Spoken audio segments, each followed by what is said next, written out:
Notícias que eu acabei de ver no site do Globoesporte.com com referência ao Corinthians. Vamos falar de Corinthians, é o que me interessa aqui no meu canal. Mas antes de dar essa notícia, vou falar a manchete. Depois nós vamos desenrolar a notícia. Entenda porque o Corinthians comemora melhora nas finanças com redução de só 2% da dívida. 2% da dívida, tá? Vamos lá. Mas antes de começar a falar sobre isso, eu gostaria de pedir a você que ainda não se inscreveu no meu canal, se inscrever, deixar o seu like, isso me ajuda demais aqui na plataforma, me dá uma força gigantesca e eu conto com você. Desde já, muito obrigado mesmo a cada um de vocês que estão sempre aqui comigo no meu canal. Bom, o que a situação, no caso no presidente Duílio, ele comemora a redução da dívida em 2%, mas ele diz que o primeiro passo era uma reestruturação financeira e que o próximo presidente terá condições de abater a dívida. O Corinthians arrecadou quase R$ 1 bilhão neste ano. Ok, parabéns Duílio por isso. Porque todos os demais presidentes, o Corinthians arrecadava 300, 400, quando o Duílio pegou era 400 milhões, ele dobrou a receita do Corinthians. O Duílio chegou a dobrar a receita, mas não pagou a dívida do clube.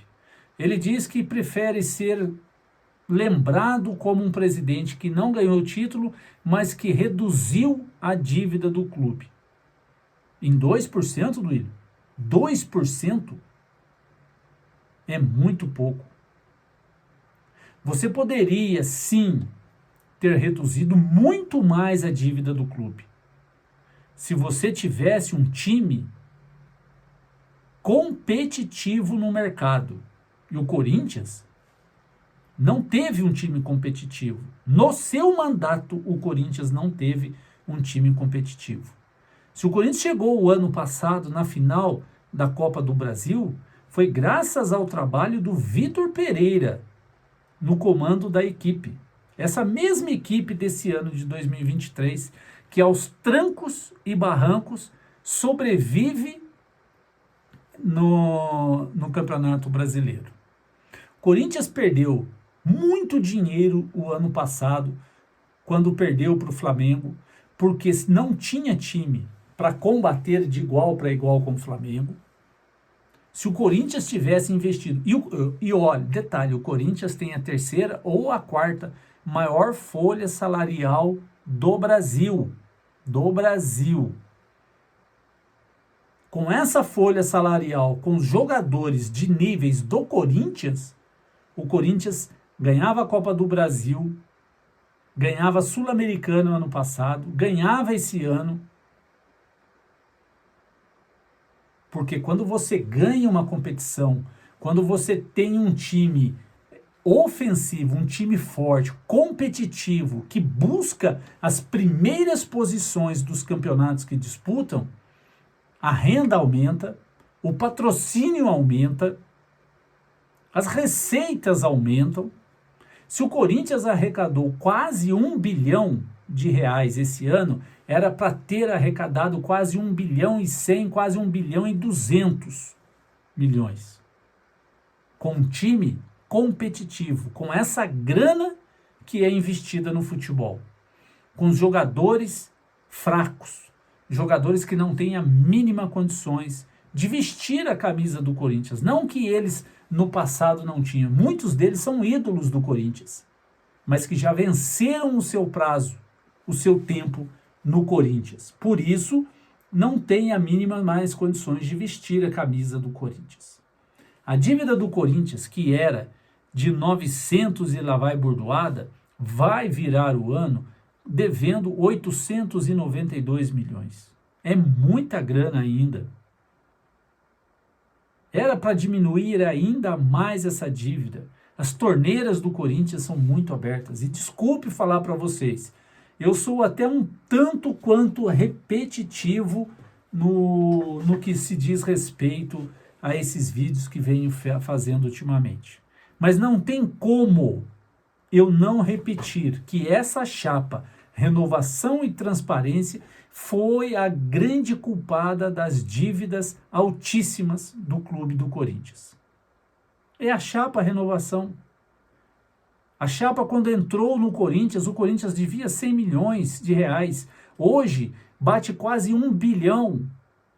O que aconteceu com tanto dinheiro? Por que tanta dívida assim?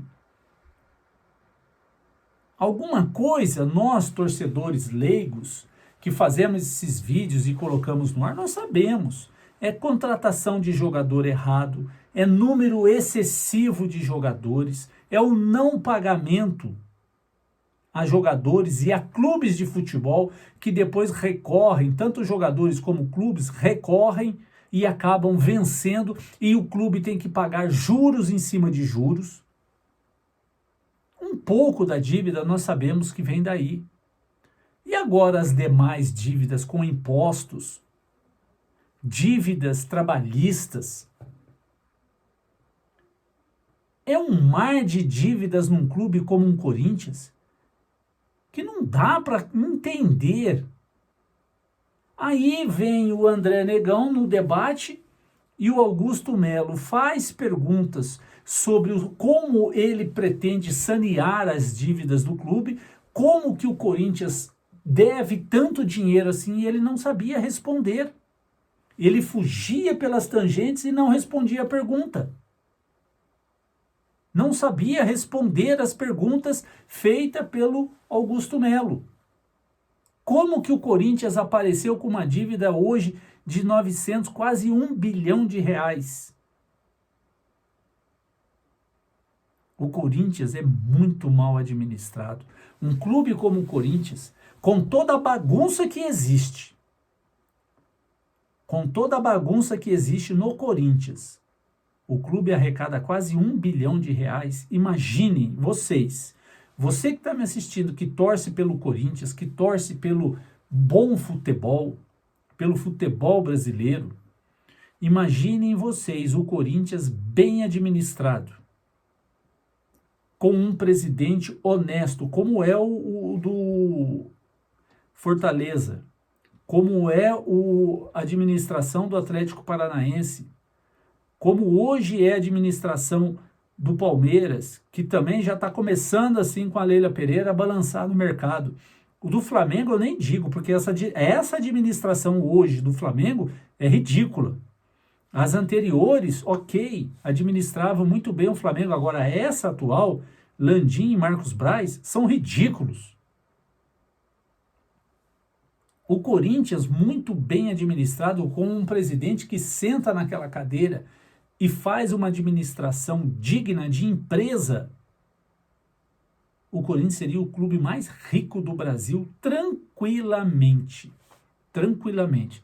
Estaria todos os anos brigando pelas primeiras posições nos campeonatos. Todos os anos. E muitas vezes nós deixamos de brigar pelas primeiras posições nos campeonatos por times mal montados, mal formados, jogadores que não têm mais a condição de vestir a camisa do clube e que são contratados como muito obrigado por aquilo, em agradecimento àquilo que eles fizeram no passado. Ora, como agradecimento sobre aquilo que eles fizeram no passado? Aquilo que eles fizeram no passado, não fizeram mais do que obrigação, porque eles recebiam para fazer aquilo. E agora contratam novamente Paulinho, Juliano. Juliano nunca foi do Corinthians. O Paulinho, Fábio Santos, Renato Augusto, Gil. Jogadores que vieram como uma forma de agradecimento a tudo que eles fizeram no passado. Corinthians não é assim. Corinthians tem que pensar grande. Tem que montar times fortes e competitivos no mercado do futebol brasileiro. Um dos campeonatos mais difíceis do mundo, o Campeonato Brasileiro. Ou você monta uma equipe forte, competitiva e tem um clube organizado, ou então você vai cair pelas tabelas. Isso é fato. Time forte, administração forte, renda forte. Time fraco, administração fraca, é renda fraca. Isso é o beabá do futebol. E eu tenho certeza que se André Negão assumir a presidência do Corinthians, pode fechar as portas. A única esperança é Augusto Melo. Não que Augusto Melo seja o salvador da pátria e vai resolver todos os nossos problemas. Não.